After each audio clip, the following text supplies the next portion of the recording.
Welcome, everyone. I am Ed. I'm the co-founder of Hustlebadger. We are delighted to have Fabrice with us today. Fabrice is a serial entrepreneur who's had two successful exits. He's a sort of renowned product speaker and is here to talk to us about how to manage product bets, product investments. I guess, but I'll let him say more. Um, Whilst he's chatting, I will, do my best to facilitate the chat. And if you have questions, then make sure they're passed on. Okay, wonderful. So, but actually, it seems like I cannot share my screen. You're saying it's in pause. I don't know if you need to allow me to do anything, Ed. Let me just check, see what I can do.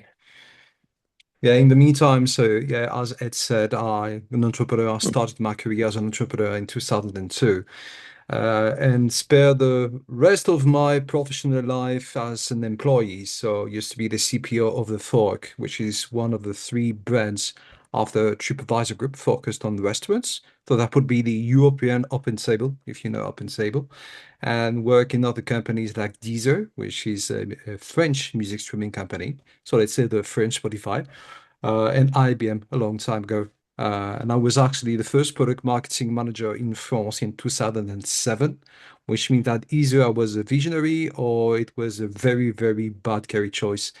And it took us 15 years to actually have the product marketing management function be something in France.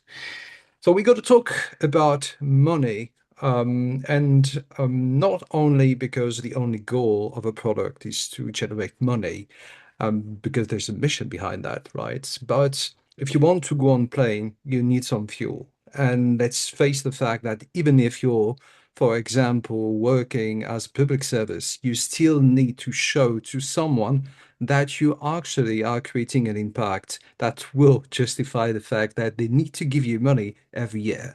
That's the same thing if you are an NGO, and could be the same thing if you're an impact-driven company. So let's see if you So can yeah, get Fabrice, I'm that. I'm afraid as far as I can see, all the settings are already set up, but I can share your slides for you if you're having trouble Okay. sharing. Yeah, I would try to do another thing, right? I could maybe just Zoom things. Yeah, now it's working. Wonderful. Great. So I want to start with something which might be a bit depressing to everyone, but will, in a way, product has failed, right? I don't say that because of GenAI or because of whatever. It failed because of ourselves. If you go back to what we were supposed to do, what was the core promise of the product function? It was to transform technology from center of cost to a center of profits. You might have seen that promise numerous times on slides during whatever conferences you went to. That's wonderful on paper, and this justifies why we don't want to be a feature factory, etc., etc., etc. And the thing is that, yeah, it makes a lot of sense. And we've had plenty of years to actually show that we could generate profits. The problem was that for a long time, we didn't have to justify anything, right? Because money was free. That was the ZERP era, right? So instead of using all that time and money to generate profits, what we did is that we generated plenty of frameworks.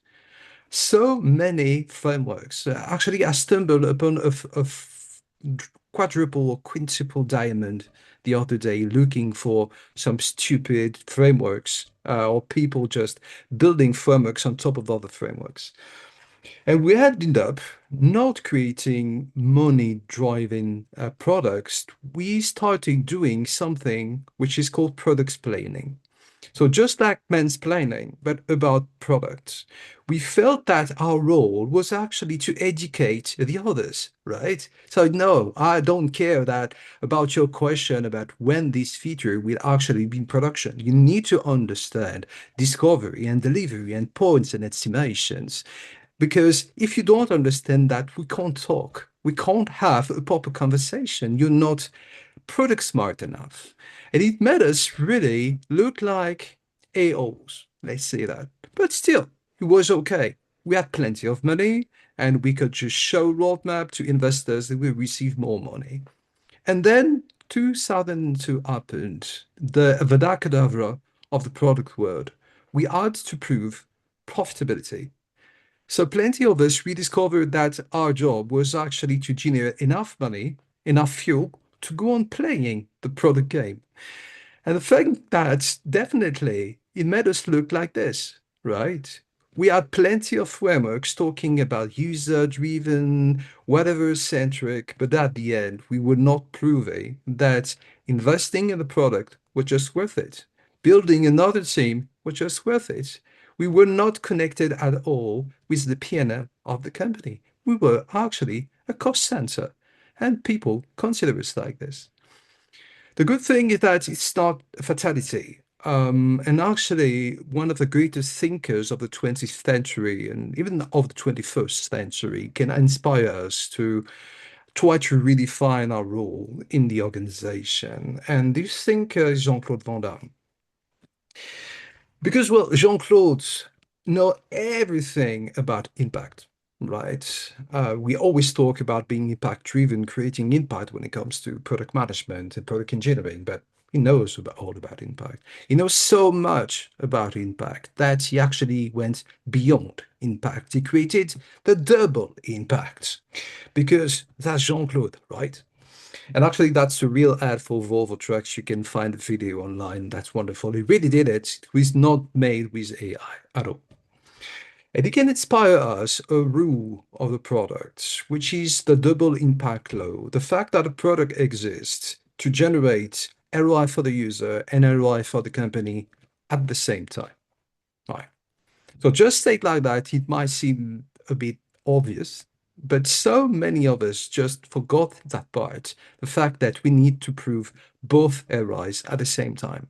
How many business people talk only about the company ROI without thinking of what's in it for a user or a customer?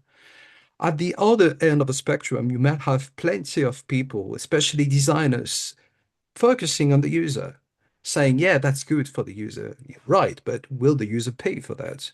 So the goal of product management is actually to prove, to justify this double ROI, this double impact, whenever we decide to put our time on something. So let's just deep dive on three principles. The three principles, it's not a framework, right? But I'd like to show how it helped me as a CPO and help my customers, my PMs, my engineers think differently about their role and try to adapt their artifacts, just like a roadmap, for example, in the right way. So let's deep dive on three principles. The first one is co-investments. The fact that actually we are all in the same boat, right? The second is capping. The fact that you don't write a blank check whenever you take a decision in product. And the third one is the portfolio. You don't put all your eggs in the same basket. So I just translated that into a boomer language. So if you need to talk to your boss tomorrow or to your mother during the weekend, you can actually give an explanation that she can understand. So let's deep dive on the first one. Co-investments. Well, if you remember what I've said just at the beginning, the fact that the promise of product was to transform technology from center of cost to center of profits. What does that actually mean concretely as a team? Well, the goal of the team is to transform the time of the team into impact, right? You have 1 year to build something. If you have OKRs and not OKRs, that's the same. You have a full year. And actually, a lot of us don't understand what this time represents. This time represents money, a lot of money. So what people used to say was that 1 year of a team is circa 1 million per year. Put it dollars, euros, pounds, whatever. That's just a way to understand it, right? That's the ballpark that we have. 1 million per year is actually a lot of money. So the goal is not to say, yeah, I have a roadmap, I have a backlog. Is that as a CPO and as a company, You're given, if you're a product manager, a product engineer, product designer, whatever, 1 million to invest. So where are you going to put that money? And what are you going to promise as a return? And this is the first step in thinking in terms of double impact. So whenever, for example, you take the decision to add an extra week to something, you are actually putting 20K on the table. So an extra week because you think it's better technically, or because you think that you should do the extra mile on the design side, it's 20K. So it might not seem that expensive, but it means that's 20K less for something else. So every time that you take this kind of decision, every time that you have a sprint planning, if you're working in 2 week sprints in Scrum, for example, it means that every Monday you're taking a decision of investing 40K on your product, 40K of money without any return right now. So it's not a question of impact. It's a question of ROI. What are you going to do to transform that million into something else, which would be product and business KPIs, and at the end, money to keep on playing? So that's a different posture in a way, and a different responsibility that we need to take. So we need to act like investors. We are giving 1 million to invest. We need to show right at the beginning of the year what would be the potential impact of our team so that we justify what we are actually burning as money, right? Just like a startup in a way. And at the end of the year, you need to prove that you had the impact that you had in mind, else you may just get fired. And in a way, that's the game. But I'd say co-investment, not just investment, because we are not alone. And that's the problem. If we start talking in a money language, right? That's okay. That's wonderful. Everybody should actually speak in the money language in the company. But the thing is that our stakeholders never had to.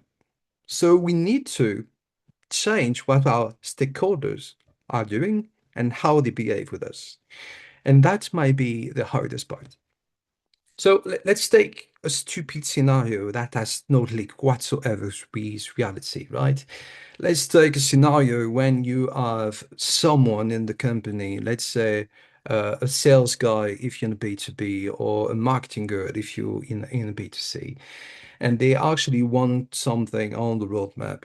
They have plenty of reasons to do so, and especially they were asked to push for initiatives while doing the OKR thing. They have their own objectives, right? So, well, you cannot just say face to face to the sales guy or the marketing girl that their idea is stupid, right? Even if you think it's stupid. You still need to take that to consideration and take some time looking at the data, giving one kind of an official answer to that. And the thing is that this time is money. We say that. So you're investing money in doing that. What is the cost for the guy or the girl who is actually asking something on the roadmap? Well, zero. It costs them nothing to just add something in the backlog. Absolutely nothing. And even though there are 100 items for you to take a look at, they would just add another one. The cost is absolutely zero. Now, let's imagine that you've been pressured to accept that and put that on the roadmap. Whatever link with the reality is, of course, completely fortuitous. So what you're gonna do is you do the discovery phase and take a look at things, and of course spec it, design it, and do it and test it, put out to production and measure it. That's your job. It's 20K per week, right? So imagine that it takes you 5 weeks to do so. It's 100K that you've invested. What is the cost for the guy or the girl who asked that specific feature to be on the roadmap? Absolutely zero. So you've been pushed to put 100K on the table, and they put nips 0K. Now, imagine that at the end of the year. me, your CPO, have a conversation with you, and we take a look at the investment that you've made during the year. And this investment actually had absolutely no return. We never sold that to a customer. The customer chose someone else. And the thing is that, well, I'm going to say you've just burned 100K for nothing. You haven't done your job if you haven't compensated with other investments, right? And you still have to maintain it or to kill it, and that's just an extra cost. Now, the thing is that what is the consequence for the marketing girl or the sales guy? Absolutely nothing. Nips. So, in a way, you've invested money for them. It didn't work out. They could just go on asking a new thing. No consequences whatsoever. So, it's not a problem of honesty. Because the fact is that for years, the sales and the marketing and the operation, etc., they would just consider our budget as free to use, completely free, because there were no consequences. So whenever we would go on talking about investment, they say, yeah, yeah, yeah, I don't care. I just want it on the roadmap, right? And if it doesn't work, it's not a big problem. So we need to turn them into co-investors because we need them to have what we call skin in the game. So the skin in the game is a fable. I don't know if everyone knows it. It's a chicken going to talk to a pig, and then the chicken say, "Hey, lads, have eggs and bacon this morning." And the pig will answer, "Well, that's easy for you. You produce one egg per day. It's not even a part of you. Well, for me, bacon, well, a little bit more involvement, right?" Well, they need to have something to lose. So first, no business cases, because, well, I'm going to be honest, I've never seen a honest business case in my entire life. Even the ones that actually I was producing were not completely honest. So we need to start with whatever we do when we invest, which is a pitch. And the pitch should be something which is pushed very, very early on without having 3 months of meetings in the marketing department when it's so refined that you're going to say no to something and people have invested a little bit of time on that, especially their credibility in the company.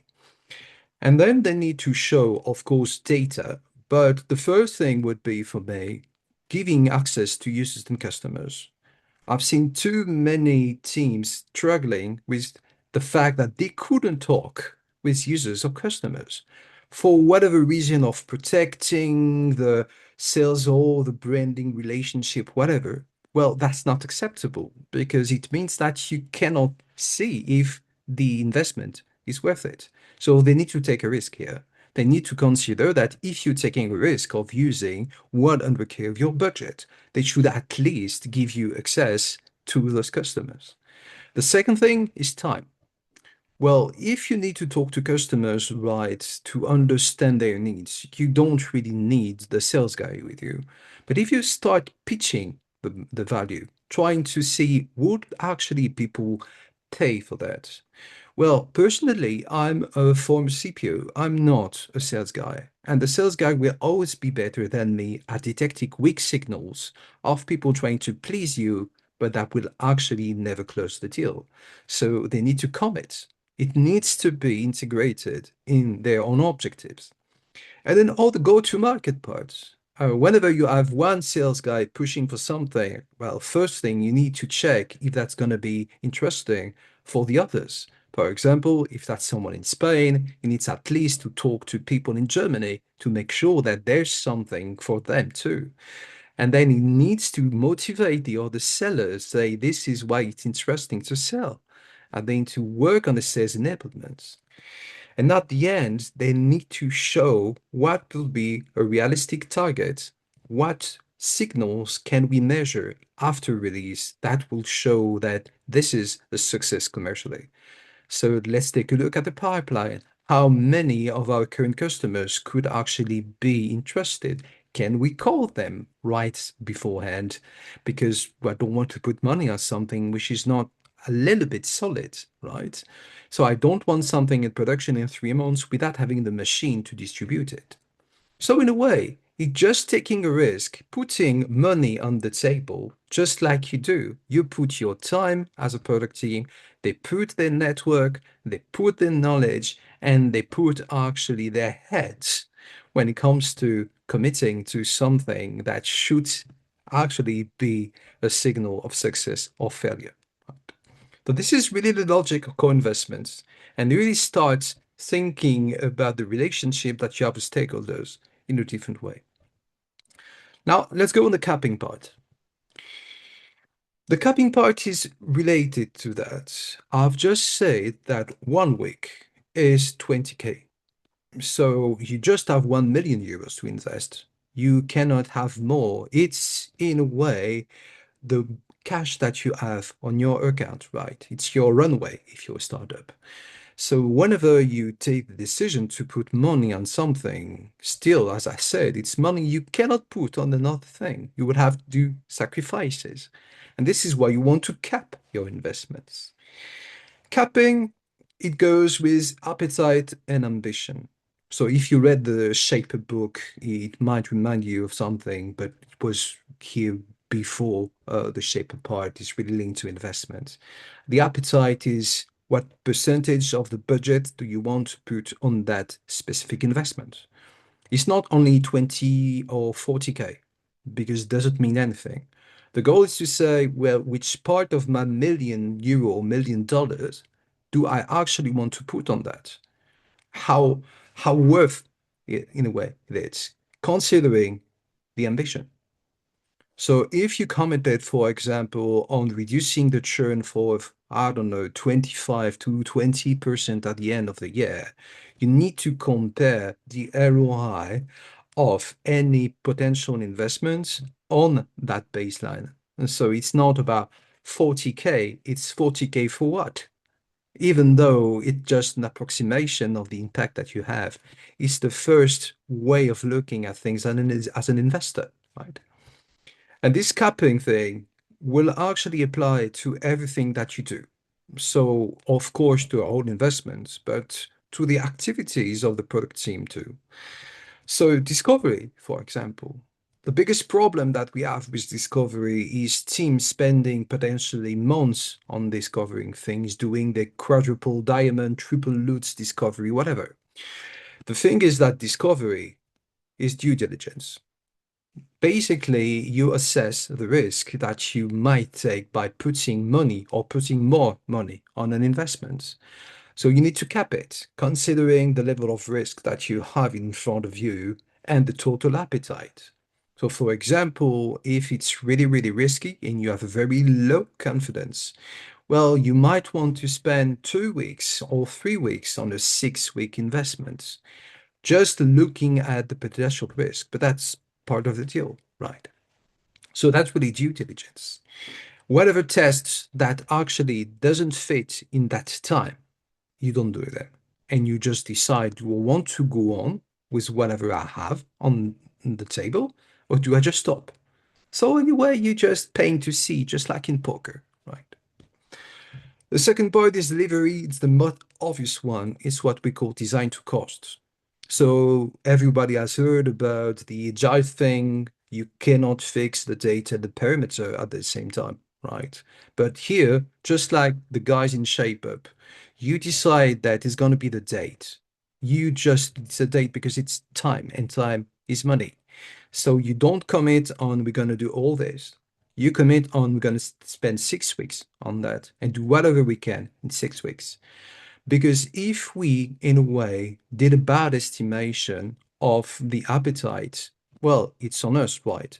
But if it takes 8 weeks and not 6 weeks, the ROI is lower than expected. By definition, you spend 25% more on it. So at the end, the ROI is not good. So you don't want to put extra 2 weeks on something which has a bad ROI because it's going to break your equation, your economic equation at the end of the year. And the third part is the go-to-markets. It's one part that we tend not to really consider as product teams, and that's a problem Because, as I said, if you don't have the distribution machine, you're gonna end up with wonderful features that's never gonna use and never gonna be sold. And roughly, in average, it's 50% of top of product cost. And that's just an average. If you're pure PLG, for example, you might go down to 20 or 30%. And if you really have sales intensive, really long things or going through partners and cycles that might be 9 months or 12 months or whatever, it's going to be maybe 150 or 200% of the product costs. So whenever you actually invest 1 million euros, in average, you don't invest 1 million euros. You invest 1.5 million euros because you need that money from the go-to-market teams. You need the sales and the marketing and the operation to actually put that money on the table to allow success. So that's a big responsibility. You need to make sure that you actually have co-investors. So it's just not giving lessons to the others, it's applying that to whatever we want to put on the roadmap as a product team. So, for example, you might have one specific soft launch, for example, that might not be expensive on a go-to-market. If it's a hard launch, definitely know that if you have to do a roadshow and you have to train your sellers and train the trainers, and then the trainers need to train the customers, it's going to be expensive. So, if you want to calculate the ROI of what you do, you cannot just be blind on that part. So that's the capping. So you act like investors, you consider that people need to pitch you things, and them saying you need to pitch your ideas to them. You need to consider the risk, to do an assessment, then say whatever link you have, so what is the appetite and the ambition, etc., etc., etc. And everybody commits on the money. So it could be the time, the network, we say that, on the table for that specific investment. Now, the thing is that you need to compare the investments because, well, it's a roadmap, right? It's just not a list of whatever you could do. You need to make choices. That's why strategy exists. And in a way, any strategy is an investment thesis. Let's take stupid examples with tickets and envelopes. So this is the list of whatever could go on your roadmap in 2026. Plenty of things going from plenty of people. And if you had to actually put that into buckets, envelopes, you would end up with lots of envelopes, meaning that this envelope represents a percentage of your million euros. The problem is that, well, too many envelopes means no focus, right? And the problem is when no focus, you don't have a lot of results. You might end up with having a social results. So the first thing that you do in a strategy, and which is lacking from 95% of the strategies of my customers, is defining what you're not going to do. That might seem stupid, right? And maybe you heard it, reading Good Strategy, Bad Strategy, for example, book. But the first thing to say, this doesn't mean anything. They are not linked with the strategy, and we decide not to do them. So it limits the percentage of investment that's going to be disconnected with the strategy. Or you just accept that you need to find 10%, an envelope of 10% on whatever things that are not linked with strategy, which are purely demands from specific teams on compliance, whatever. That's okay. But you cap it. It's 10%, not more than this. If it actually goes beyond 10%, it means that you are lowering the chances of success of you as a team reaching the target of the year.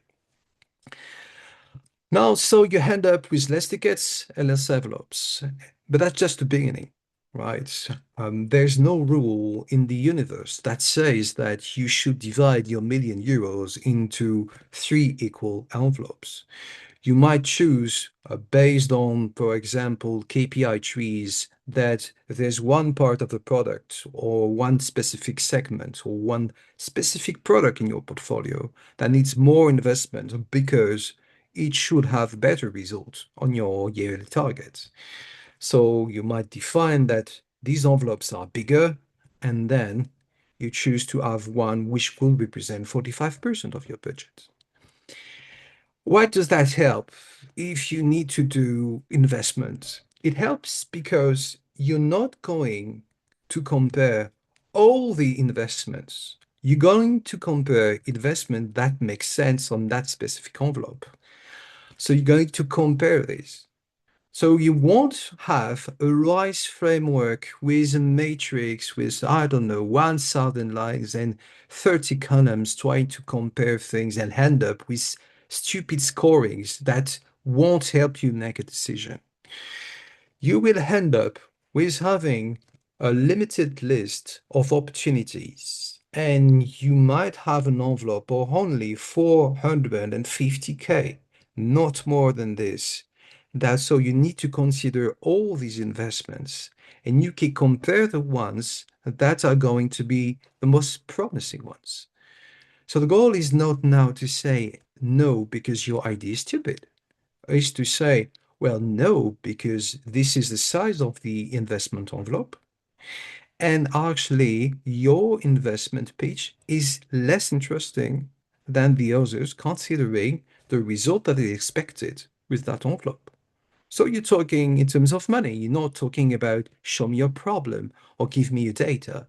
You're actually acting as a responsible professional, considering that he or she has been given 1 million to invest in a full year, and you created a system that will actually give the best chances of providing the value back to the company. You're just doing your job. And of course, it might mean some tickets that you don't invest in, and some tickets that might be bigger than the others because you have more appetite for them. That's the first part of a portfolio. It means that you don't have a lot of eggs, so you need to actually target things quite widely. The second part is that not all the eggs are the same. It doesn't actually, they don't all give the same kind of fruits here. So let's take one example of looking at portfolio. The ROI potential on one side, the risk or uncertainty on the other side. And just for the sake of the example, let's imagine that it's your own money that you're investing. You're never gonna take 100% of your money, I really say 100%, and put all that into high risk investments, right? You're going to put some part of your money on, well, your bank account, because you want something which is secure and still gives a little bit of results. That would be low-hanging fruits or enablers. So, as an example, rebranding a transactional email might not look like it has a lot of value. It's not gonna break the bank, right? But still, you know that you might have a small percentage of evolution here. And well, the fact is that you did a rebranding, so in one way, you need to do it, right? The second part would be things that are more balanced, more ROI potential, but a little bit more risk, right? So that could be the strategic initiatives. And you go from low mid risk to mid high risk. These are usually the ones that you put on your OKRs, right? And for a restaurant product, that would be recommending by user intent, trying to understand why people want to go to the restaurant. Because you have this intuition that if you go for a romantic dinner, it might not be the same restaurant that you want to recommend as if you're going for a business lunch, for example. So strategic initiatives. And the end one are the bets. And to be honest, I don't like people saying that everything is a bet. It's not a bet. Bets are really things that are hard, right? It's things that are very um, potential, actually, let's say failures, right? You want to put money on something with a high risk, but if you don't do it, what's going to happen? That's the goal of a bet is that you're ready to lose that money. but you have this intuition that it could actually change the game. And if you don't do it and you just go on the low-hanging and strategic initiatives, you might actually um, don't get the next technological wave, for example, or you're going to be disrupted, right? So the goal is to have a balanced portfolio. You need some low-hanging fruits because you need kind of a baseline, right? And you might need a lot of strategic initiatives because they are the ones that might have good impact. And you need a little bit of a bet. And depending on your company, for example, pre-PMF, everything is a bet. Depending on your team, depending on the market, this repartition between those three types of investment might change.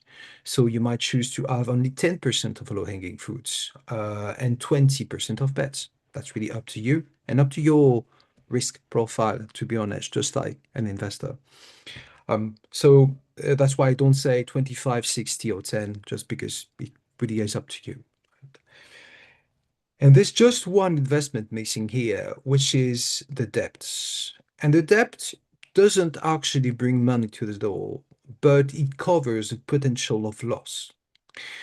The debt has compound interest. So the idea behind the debt is not to say, well, because the tech guys decided that it should be 20%, we went on with 20%. You still need to put money behind that. So what will happen if we don't do that for 3 years, if we don't touch that debt? This is really the goal of putting finance behind the debt. You might want to cover it, though even it's an insurance, you want to cover it because there's something bad that could happen. This is why you spend some on security, for example, or you don't want new opportunities to actually be inaccessible. This is what we see today with a lot of teams that want to go full agentic, and they end up saying, well, we haven't APIs all our products, and the documentation is not there, and the data stack is actually not good, and we don't know if we have the same definition of what a customer is in the different parts of the product. So that starts to be a problem if you want to go agentic, for example. Or that could be efficiency, saying that the problem is with efficiency that we're losing money. So if you have a 1 million euros, but the debt is actually very expensive, it means that you don't have that million euro. You might have 800K because you're getting slower. So because one day of work is more expensive than what you thought. So in a way, you're just limiting your ability to invest. And this is where it starts to make sense comparing the investment in the debt and investment in the rest of the product. Last thing is the difference between loans and lending. So we talked so far about considering pitches as investors, right? So we talked about whatever people should commit on our time on our side, plus networks and time and pitches and sales enablements on the other side. But definitely, if you're thinking as an investor, you want to look in the rearview mirror in a way. A roadmap cannot stop at release. And the thing is that a lot of teams today are looking at a roadmap and putting a release date. And whenever it's in production, they don't take a look at where it lands. So imagine SpaceX launching a rocket and not looking at where the rocket will actually land. It makes absolutely no sense. And that's actually what we do, guys.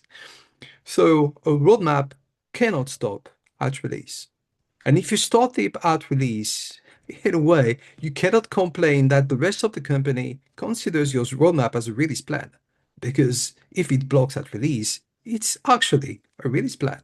That's the definition of it. So if you want to take a look back in the rearview mirror, looking at the results after 1 month, 3 months, 6 months, 12 months, then you're just doing your job. You want to know what was the ROI of the different initiatives. And if after 1 month and 3 months, you don't see a signal on the market, well, you need to take your investors in responsibility that need to be there with you whenever you do quarter review of the different investments. They need to explain why it did not work or why they didn't actually put the money on the table that was promised. They didn't commit to talking about that specific feature. So that's really our responsibility as investors. We put money, we take a look back, we see how much we've burned so far, and then we take new decisions based on that. So this is what the now, next, later has always been about. It's never been about just uncertainty. It's always been about the uncertainty of results and how do we make new decisions because the state of our portfolio has changed. The results show that they were better or worse than what we had in mind. And then we take new investment decisions. And this is how an investor should behave. Now, and just for 30 seconds, want to talk about GenAI here. People have asked me, is there something changing in terms of ROI when we consider GenAI? Well, in fact, yes and no. No, because those three circles, these Venn diagram that we've used extensively to do product explaining, by the way, are actually zones of risk. So, well, any product should be GenAI, not GenAI driven, is actually needs to actually respect these three criteria. It's not optional, right? And the zones of risk we need to cover, and this is whatever we do when we take about due diligence, right? We just need to assess level of risk of those three zones and try to prioritize the ones that should lower level of risk as long as it's capped, right? But the thing is that GenAI brings new risk on the table, and there are plenty of new ones. But if you just consider it, trust one be one of the biggest one. How do you actually create trust with a product that is by definition probabilistic? How people okay to actually learn how latency and error will change the perception of the value. What are the expectations? How do you actually manage to make money out of that? We've seen the problematics of products like Cursor or Lovable that cannot have a price by seat, but for years we've actually bought things by seat. So, well, how do you define the right price level in a situation when sometimes, and that's the first time in history, when as product people, you always want your product to be used, but with GenAI, you might want it not to be used too much, which is a very special way of mind, right? Success metrics, how do you define what is a success? So you have the eval part that might be for me the most um, critical one for product people lately, but it's not only about eval. How do you even define the success of that feature business-wise?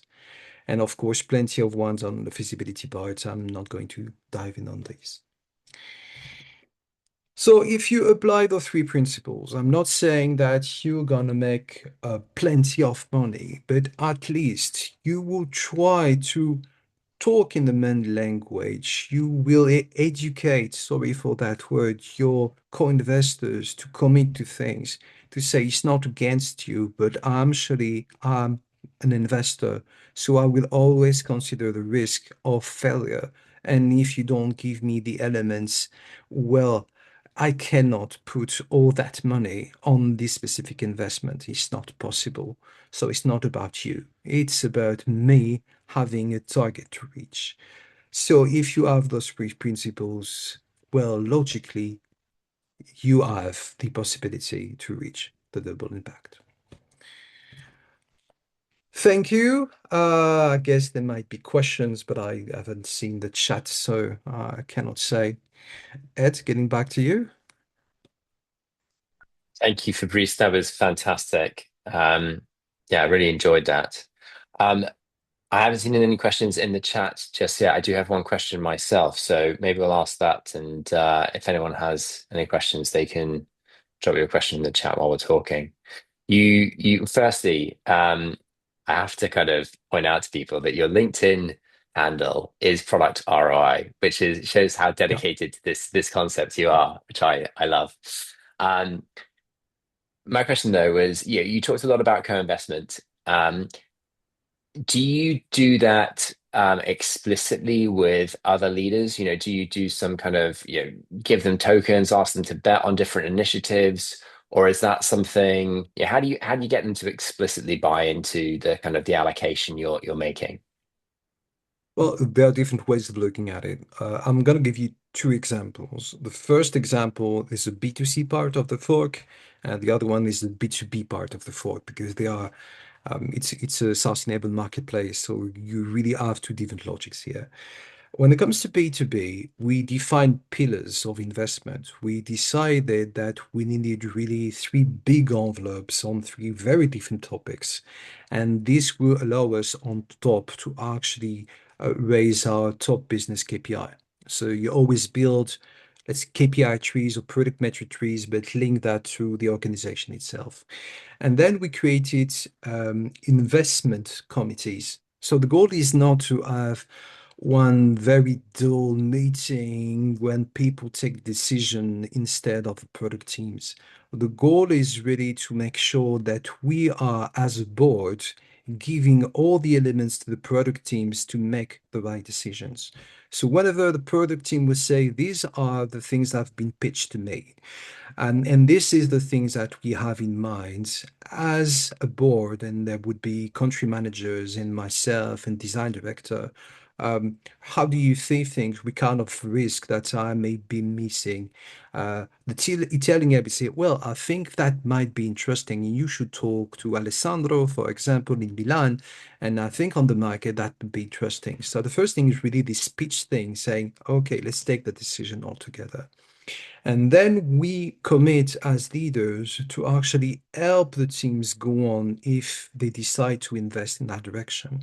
So we make sure as a group to say, well, we have the authority if, for example, we dedicated two people in the sales teams, one in Germany, one in Spain, to work on that, that they are not pushed to actually sacrifice that time for whatever objective that they have. So it needs to be fair, right? The sales guy should not lose money just for the sake of helping a product team.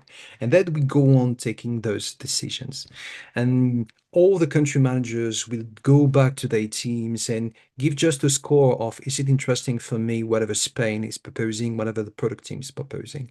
So we started doing some kind of roadmap thing as a board instead of having this dull thing when everybody would just shout to the product team, say, I want that on the roadmap, or the Spanish girl wanting something for a market, but not being conscious that it's not reusable for the others.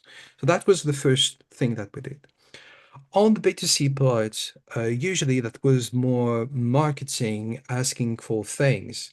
And then the decision that we made was to say where we could co-invest. So we divided the teams into part of the funnel. That's what we're organizing it. I'm not saying it's the perfect one, but it made sense for us. And we decided, considering the metrics that we had, that it didn't mean anything to put money on first time and second time and 10th time user. The big problem that we had was the first and second time users. We needed to get them to actually so go at least twice into a window of time and leave at least one rating or one review. And then we would see a correlation between this and their understanding of the product, that it's just not Google Booking, but there's recommendation behind that. And then people will return. So in a way, our CAC payback would be largely better. So we focused on that, and that was a big decision we all made and went on the OKRs, by the way. So any investment that was pitched needed to have a link with that. And then we defined problematics linked to parts of the funnel, and we let the team decide what of the things were more interesting than the others. But we made sure that the marketing and the product at the end had the same OKR and not different ones. And he created some kind of frictions. For example, there was a girl, a really, really brilliant girl, but that was hired for the loyalty program. And well, sadly, the loyalty program didn't make any impact on the first and second time users. So what do you do in this kind of situation? Are you going to take 300K just because someone in a marketing team hired that girl for that? Or well, alas, we could not invest on that. And this is one of the friction that we've been seeing with marketing is that on the product team, well, we can reconfigure the product teams whenever we want. Even though we have to respect, of course, domains, etc. And the other functions could not. And that's creating some kind of frictions here and there. So this is a way of looking at it, and then you need to decide which kind of power do you give. Should it be the product teams taking the decision in the end? Should it be a board? Should it be a common decision? Does someone have to do the arbitration if they don't agree? There are plenty of rules. The only thing is to make sure that at the end we know who takes a decision, and we know who's going to be co-responsible if things actually work or don't work. Super. Thank you. We've got a question in the chat from Raphael. I think this will probably be the only question we have time for. Um, so Raphael asks, Fabrice, based on your experience, what is the real adoption of this perspective among companies? Understanding the product as a business ROI tool rather than just about who beautifully puts together the best set of frameworks. Definitely pretty low. Uh, and this is really something that I've seen sadly. So many product teams complaining about, well, we're not a feature factory. Don't call me that, etc., etc. But they don't do anything to change it. They think they do about using the frameworks, but actually you're still stuck in your own small language, right? So sadly, Rafael, I'm sorry to say that, but yeah, the adoption is low. So, well, you can be the first one to actually apply it in your company and whatever. I don't know where you come from, and considering your name, you might be Italian. And in Italy, for example, there are not a lot of companies that are not feature factories, sadly. So you can be a pioneer. Fantastic. Well, Fabrice, thank you once again for coming and chatting to this. I love the way that you think about product and, these investments. I think it's a really clear way of communicating to people. I've put your LinkedIn URL if people want to connect with you, follow up there. And obviously, people know that if they want to see the recording or sign up to further events, I've put the links for those in the chat as well. But with that, I will say thank you very much and hope Pleasure. to speak to you soon. Yeah, and LinkedIn is best way to connect with me, really. So if you have any question, reflection, whatever, or thing that you didn't understand, please send me a message on LinkedIn. It's still a product for me, so I'm happy to receive feedback, even if it's negative, right? Super. Thanks very much. Bye bye. Bye, everyone.